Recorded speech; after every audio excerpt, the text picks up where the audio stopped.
Hi, this is Andrew Gibbons, and we're going to look at a little bit of anatomy and function of the foot so you can understand how it contributes to your posture and your movement and your well-being. The most interesting thing that people find when they first look at the foot, and especially the heel is what we're going to concentrate on today, is you'll notice that the point of contact that the heel makes with the ground, here we're looking at it from the side, this is a left foot. The point of contact that the heel makes is actually behind the shaft of the leg. Yeah?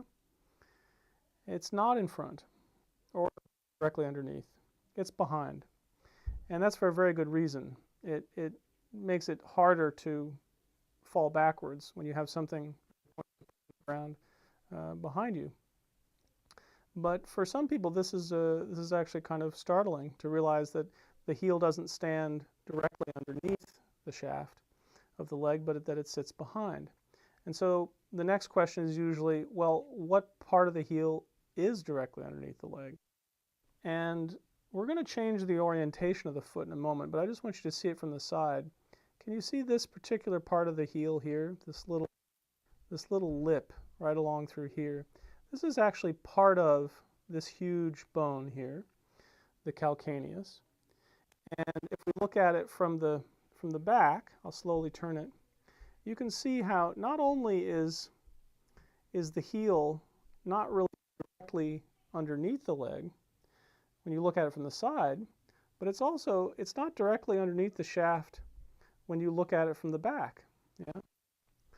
A big part of the mass of the heel is actually, it seems to almost look like it's a little bit off to the side or between the two bones of the lower leg.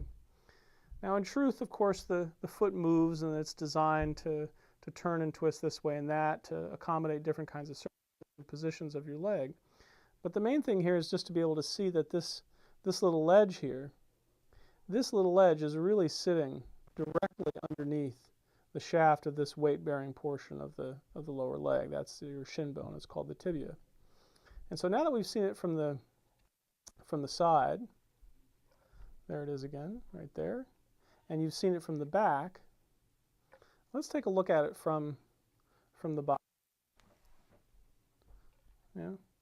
So now you can kind of see how, if you were looking up from the very bottom of the foot, and you were looking to see how, because you want the forces, the ground forces that lift up through the body when you stand and when you move, the ground forces have to pass longitudinally through the leg if they're going to do you any good. And so it's nice to know how to aim, yeah. And again, once again, here's that little ledge there, and it's so funny that this is the part of the heel that's actually directly under the weight of the leg.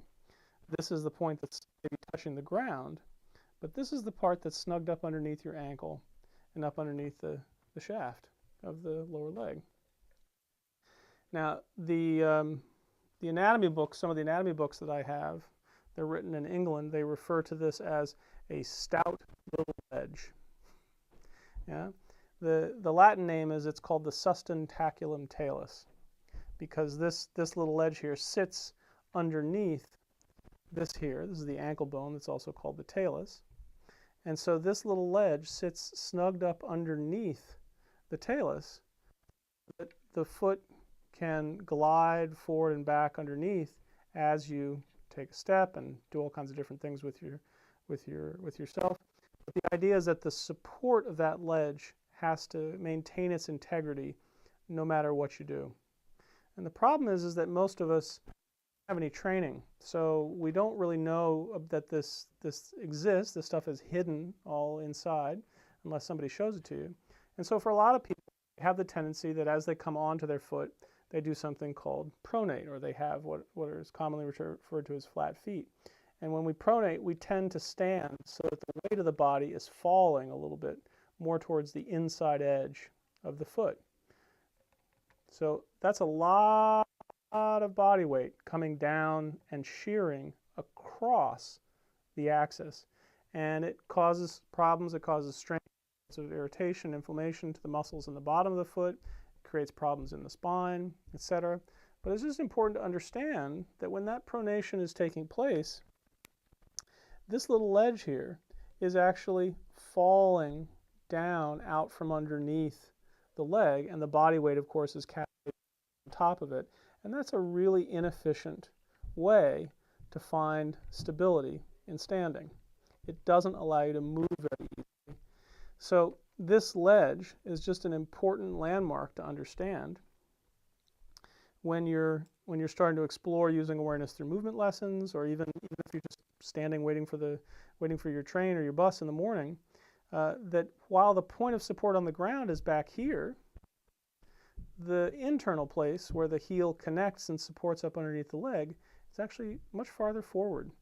And it can be a really useful thing to know about this and to be able to use it. The way I have some clients practice is I tell them to imagine that sitting right underneath this part of the foot is a blueberry. Yeah, imagine you have a blueberry sitting right underneath here, and instead of walking in such a way that you crush the blueberry or you squeeze the blueberry, you try to stand in such a way that you keep a little bit of a lift up under there, and that way you stay off the blueberry. And of course, in awareness through movement, you have lots of ways of using that sensation to help build a much cleaner lift through the leg, so you understand how to keep your back supported no matter what you're doing. Okay, so that's all for today.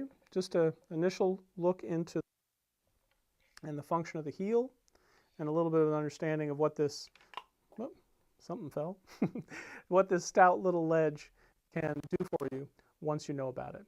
Okay, thanks very much.